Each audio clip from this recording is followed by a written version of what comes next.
Students, good morning to all of you. Today we will study a new topic named as conservation of momentum. Conservation of momentum topic हम कई बार पढ़ चुके हैं, but due to your midterm revision, exam revision, we have to revise it again. Okay, इसको दोबारा से हम revise करते हैं, ठीक है? तो मोमेंटम तक हम लोग पढ़ चुके हैं. एक्चुअल में व्हाट इज मोमेंटम? मोमेंटम क्या है? मोमेंटम का फॉर्मूला हम लोग जान चुके हैं, that is mass into velocity. Momentum is the product of mass and velocity. Momentum is denoted by P. P से नोट किया जाता है मोमेंटम को. P is equal to mv. This is the formula of momentum. Clear? Unit हम लोग पढ़ चुके हैं. The unit of momentum is kg meter per second. Clear? आज हम कंजर्वेशन ऑफ मोमेंटम के बारे में जानते हैं कि एक्चुअल में कंजर्वेशन ऑफ मोमेंटम का टॉपिक है क्या. ठीक है? तो कंजर्वेशन का मीनिंग क्या होता है? Neither be create NOR be destroyed. अगर हम कंजर्वेशन ऑफ मोमेंटम की बात करें तो इसकी डेफिनेशन हम कैसे बता सकते हैं? Momentum neither be created nor be destroyed but change from one system to another. ठीक है? मोमेंटम ना तो क्रिएट हो सकता है, ना ही उसको डिस्ट्रॉय किया जा सकता है. उसको एक सिस्टम से दूसरे सिस्टम में हम कन्वर्ट कर सकते हैं. या फिर इसकी एक डेफिनेशन और हम लोग जानते हैं, in an isolated system total momentum remains constant. Isolated system का मीनिंग क्या हुआ यहाँ पे? मीनिंग यहाँ पे ये हुआ कि जो एक्सटर्नल फोर्स है that is equal to zero in conservation of momentum. हम एक्सटर्नल फोर्स की कोई बात नहीं करते हैं. ठीक है? देखो, कंजर्वेशन ऑफ मोमेंटम का जो टॉपिक है उस पर डायरेक्ट क्वेश्चन आता है 3 मार्क्स का. इसका डेरिवेशन आपसे पूछता है. ठीक है? 3 मार्क्स का क्वेश्चन आपसे पूछा जाता है conservation of momentum.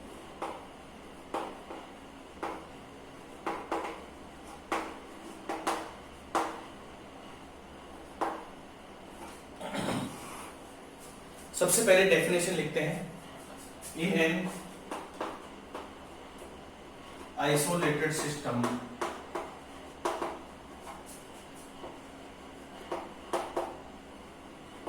Total momentum remains constant.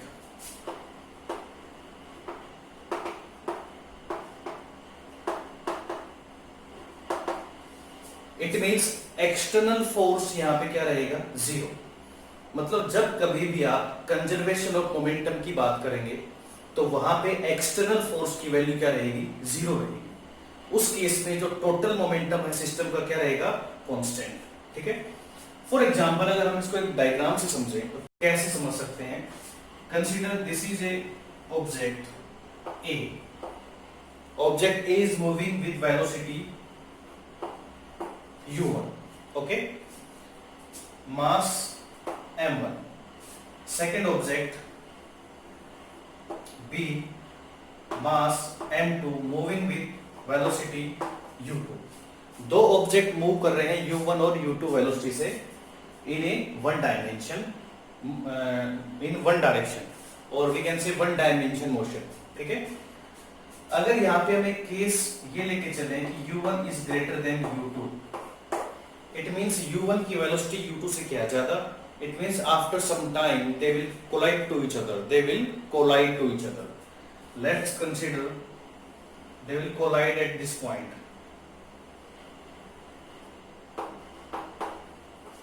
okay, यहाँ पे दोनों के दोनों ऑब्जेक्ट क्या करेंगे? कोलाइड करेंगे. कोलाइड करने के बाद वो सेपरेट आउट हो जाएंगे. इट मींस दोबारा से जो इनकी वेलोसिटी है, ए velocity v1 m1 and b v2 m2. ठीक है? सबसे पहले आप लोग देख सकते हैं कि ए की डायरेक्शन में दोनों बॉडी मूव कर रही हैं. जो हमारे पास ए बॉडी है जिसका मास m1 है उसकी वेलोसिटी m2 मास जिसका नाम b है उससे क्या है? ज्यादा वेलोसिटी. तो कुछ टाइम के बाद क्या होगा, दोनों में कोलिजन होगा, कोलिजन के बाद दोनों की वेलोसिटी चेंज होगी। ठीक है, हमने ये देखा कि u1 जिसकी वेलोसिटी, उसकी वेलोसिटी क्या हुई v1, और जिसकी वेलोसिटी u2 थी उसकी वेलोसिटी क्या बन गई v2। ठीक है, तो कंजर्वेशन ऑफ मोमेंटम के according to conservation of momentum before collision, ये जो केस आप लोग देख रहे हैं ये कोलिजन से पहले का केस है। तो कोलिजन से पहले का मोमेंटम, टोटल मोमेंटम की बात कर रहे हैं, और कोलिजन के बाद का मोमेंटम, दोनों मोमेंटम क्या रहेंगे, same. This phenomenon is known as the conservation of momentum. Clear? Let's C.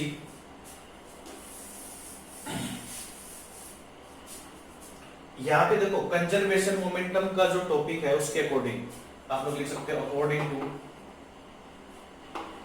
Conservation of momentum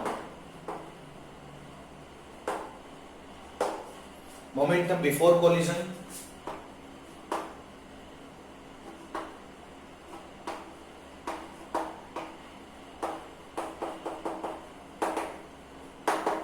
is equal to momentum after collision।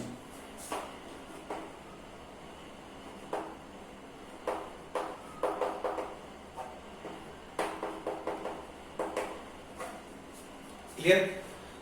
तो कोलिजन से पहले का मोमेंटम आप लोग कितना लिखेंगे, मोमेंटम का फॉर्मूला था मास इनटू वेलोसिटी। इस ऑब्जेक्ट का मास क्या था, m1 and here m2। So velocity before collision m1 u1 plus m2 u2 and after collision m1 v1 plus m2 v2। Clear? तो ये कंजर्वेशन ऑफ मोमेंटम का फिनोमिना है जिसे हम लोगों को प्रूव करना है। 3 मार्क्स में या फिर 1 न्यूमेरिकल के साथ ही 5 मार्क्स में भी क्वेश्चन पूछ सकता है आपसे। ठीक है, तो प्रूफ करते हैं इसका। ठीक है, प्रूफ कैसे करेंगे देखिए। कोलिजन के दौरान आप लोग देख सकते हैं जब ये दोनों आपस में कोलाइड करेंगे तो जो ऑब्जेक्ट ए है वो बी पे फोर्स अप्लाई करेगा। मान लो ये फोर्स अप्लाई कर रहा है F1, तो according to Newton's third law of motion B also apply force on A, और ए पे कितना फोर्स लगेगा, लेट्स कंसीडर F2। हमारा जो मेन टास्क है वो F1 और F2 को फाइंड करना है। ठीक है, तो सबसे पहले आप लोग ये देखिए कि जो ए है जब इस पे फोर्स अप्लाई करेगा बी पे, कितना अप्लाई कर रहा है F1, तो बी की वेलोसिटी पहले u2 थी, बाद में कितनी हो गई v2, तो मतलब यहाँ पे वेलोसिटी चेंज हो रही है टाइम के साथ, तो मतलब यहाँ पे एक्सेलरेशन होगा। ठीक है, तो हम लोग F1 कैसे निकाल सकते हैं, here F1 मतलब फोर्स लग रहा है इस ऑब्जेक्ट पे, इसका मास कितना है m2, mass into acceleration, force का फॉर्मूला क्या होता है, मास इनटू एक्सेलरेशन। तो how can we find acceleration, final velocity minus initial velocity means v2 minus u2 upon t। Okay, this is F1 and F2 force applied by B on A। ठीक है, B जो है वो A पे force apply कर रहा है F2, तो यहाँ पे क्या आएगा m1 इंटू, अब देखिए वेलोसिटी में चेंज कितना है, पहले u1 था, बाद में वेलोसिटी क्या होगी v1, तो final velocity minus initial velocity v1 minus u1 upon t। Equation number 1 and equation number 2। Clear? According to Newton's third law of motion, these two forces are equal and opposite, equal in magnitude and opposite in direction। ठीक है, तो हम लोग क्या लिख सकते हैं, according to Newton's third law of motion,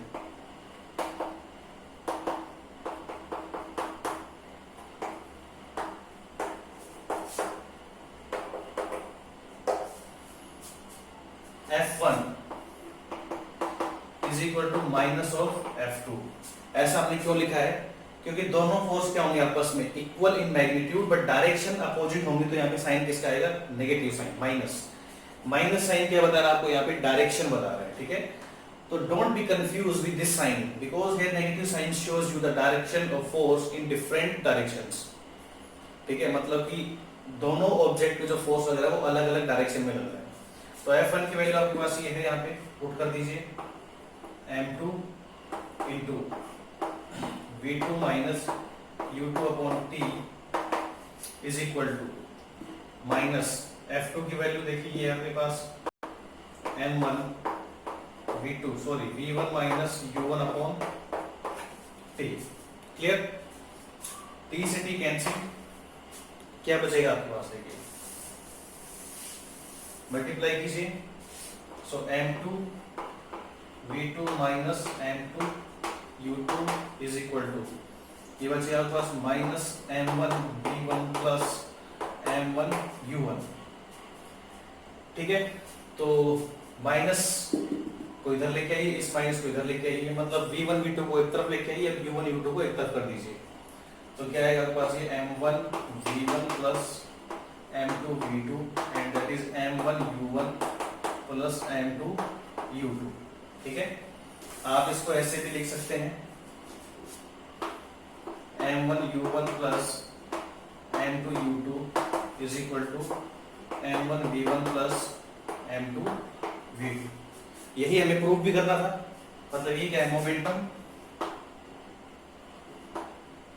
before collision, और ये अपने पास क्या है, मोमेंटम आफ्टर कोलिजन।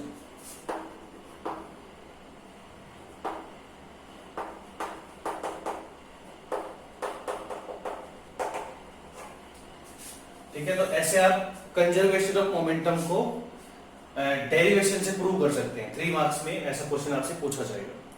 इसके साथ साथ एक इसकी जो एप्लीकेशन है रिकॉइल ऑफ द गन, वो भी पढ़ लेते हैं। ठीक है, इसकी application of conservation of momentum. तो सबसे पहले एप्लीकेशन क्या है, recoil of the gun.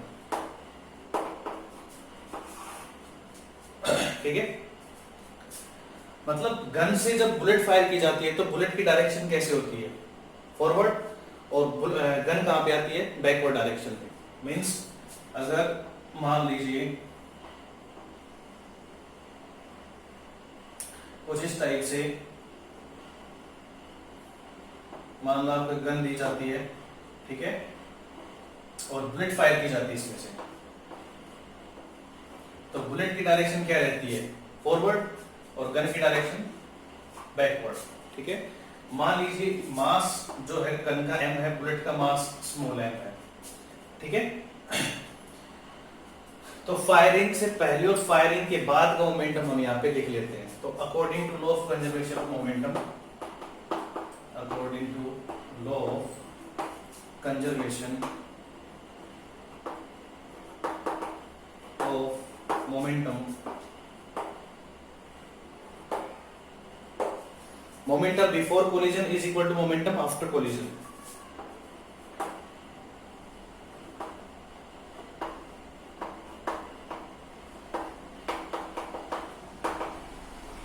is equal to momentum after collision।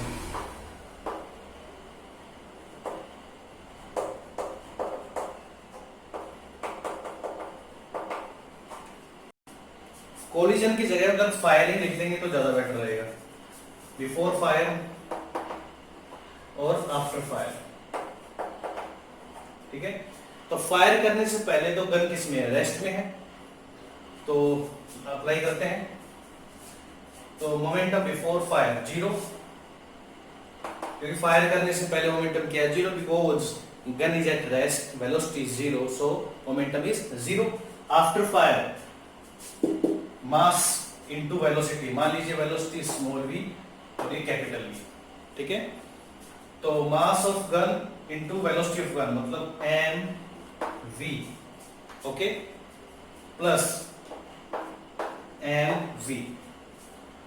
ये हमने कंजर्वेशन मोमेंटम का फिनोमेना यहाँ पे लगा दिया।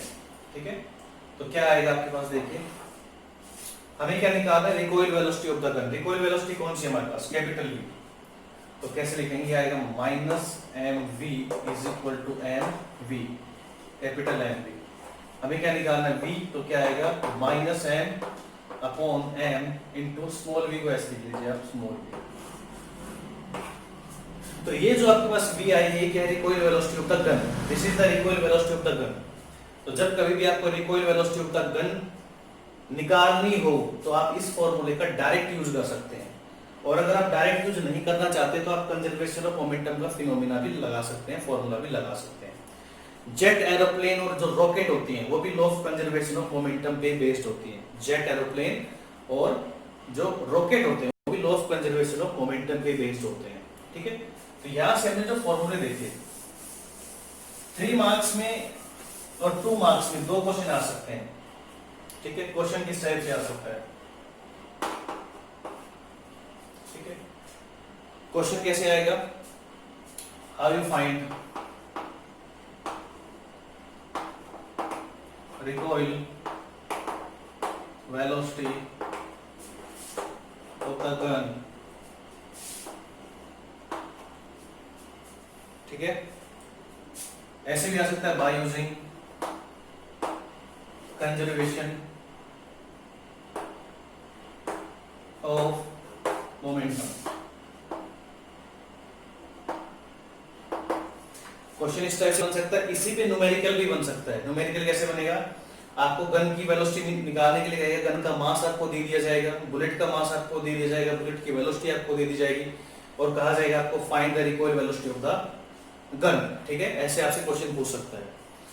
सेकेंडली, कंजर्वेशन मोमेंटम को डिराइव करने के लिए बोलेगा derive the expression for the conservation of momentum. ठीक है, क्वेश्चन इस टाइप से पूछ सकता है, derive the expression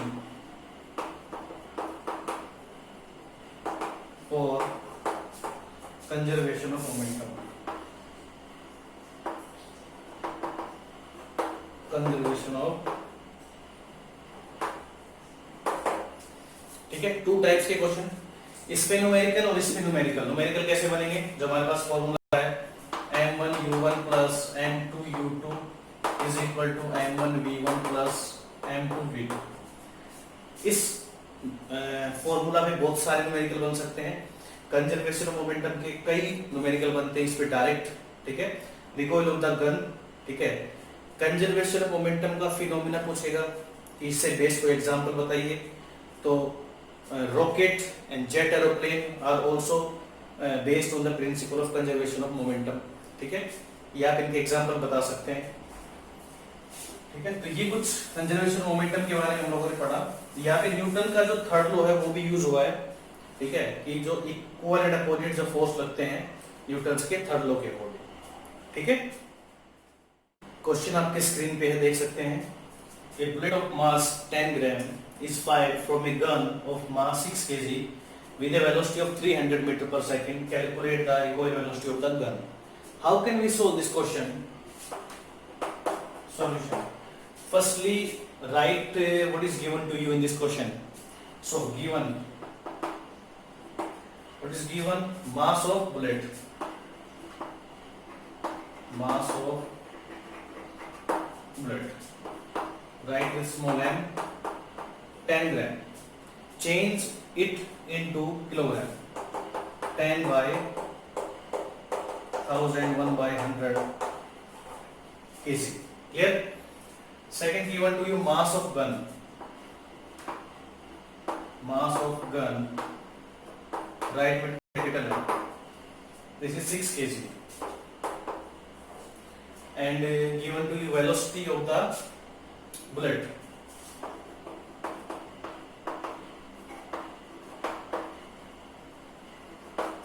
write with small v.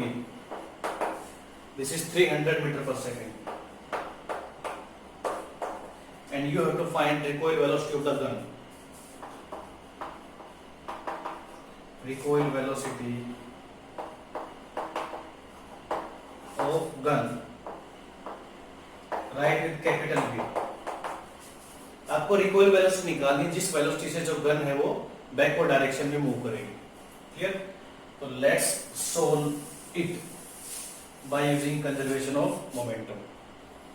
So by conservation of momentum,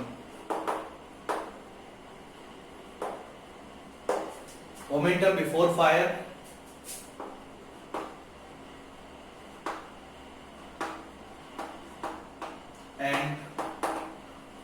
is equal to momentum after fire.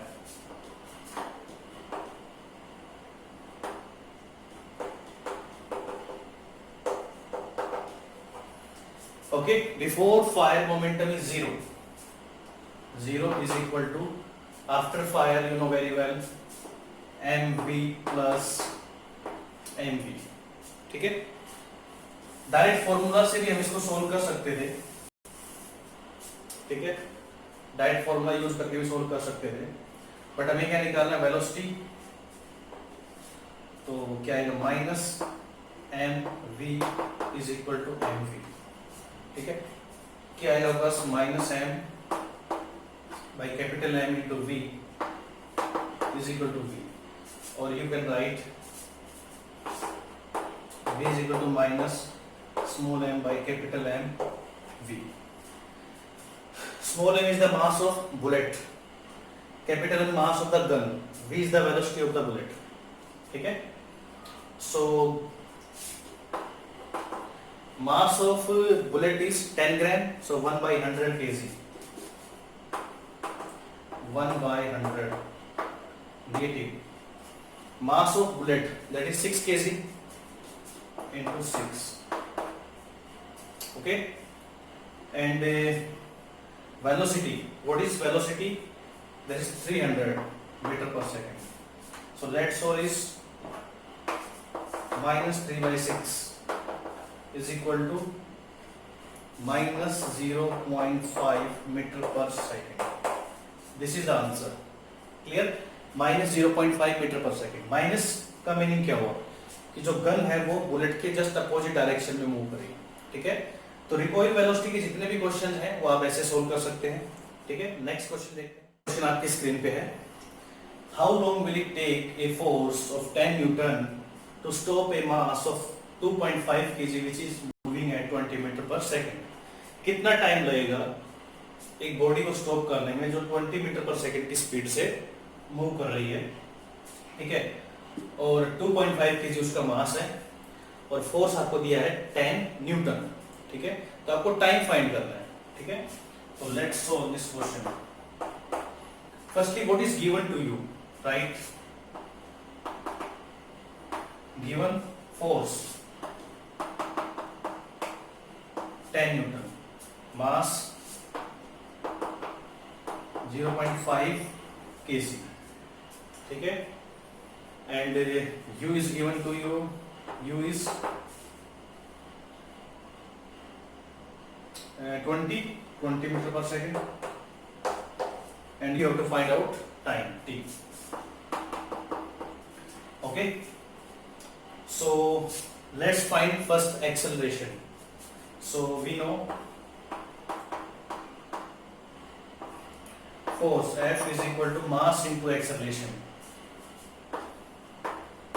So A is equal to F by m. What is force? Force is 10 Newton and mass is 2.5. So this is 4 meter per second square. ठीक है, solve करेंगे तो क्या आएगा, acceleration 4 metre per second square. हमें क्या find करना है, t. ठीक है, हमें t फाइंड करना है. तो कैसे फाइंड कर सकते हैं t? हमारे पास फॉर्मूला है v is equal to u plus at. v is equal to u plus at. और फाइनल वेलोसिटी क्या है हमारे पास, 0. v यहाँ पे क्या है हमारे पास 0, और यहाँ पे रिटार्डेशन हो रहा है. रिटार्डेशन मतलब बॉडी है वो कुछ टाइम के बाद रुक रही है, तो यहाँ पे एक्सेलरेशन की जगह क्या हो रहा है, रिटार्डेशन. तो हम फॉर्मूला यूज करते हैं v is equal to u plus at.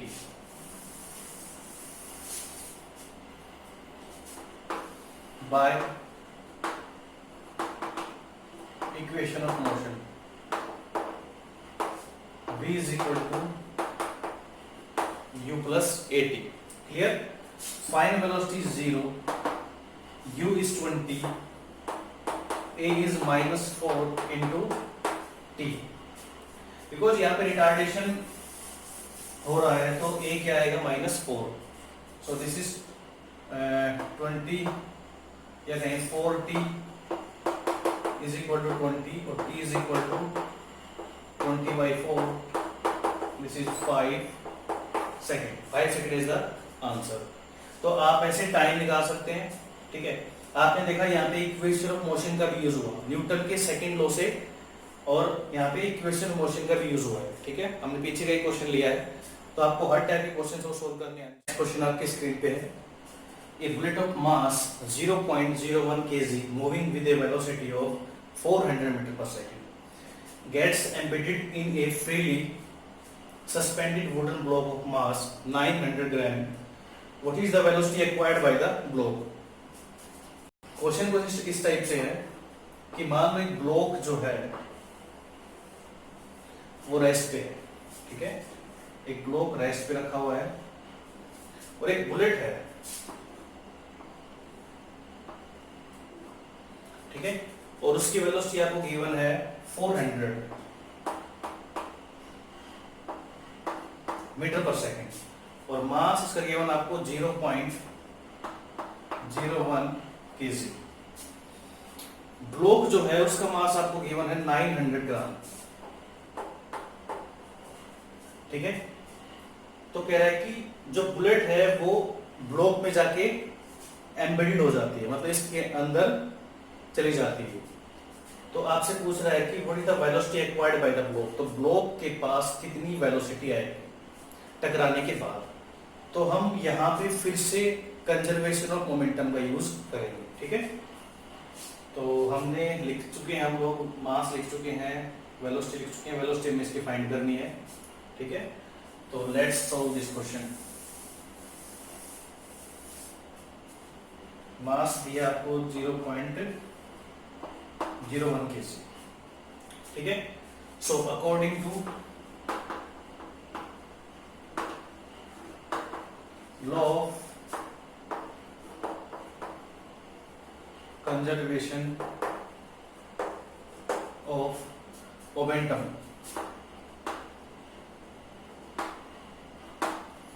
Momentum before collision, अभी कोलाइड होंगे यहाँ पे, ठीक है, या स्ट्राइक होंगे, मोमेंटम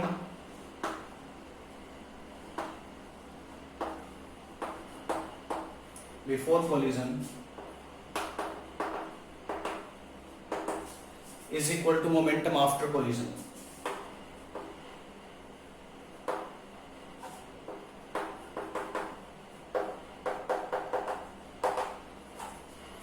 आप लोग देख सकते हैं कि मोमेंटम से पहले जो ब्लॉक है वो किस पे है, रेस्ट पे है, मतलब कि कोलिजन से पहले, ठीक है। और कोलिजन के बाद ये बुलेट है, ये इसमें फिट हो जाएगी, मतलब कुछ इस टाइप से कोलिजन के बाद का जो आप फिगर देखेंगे वो इस टाइप से आएगा कि बुलेट इसके अंदर है।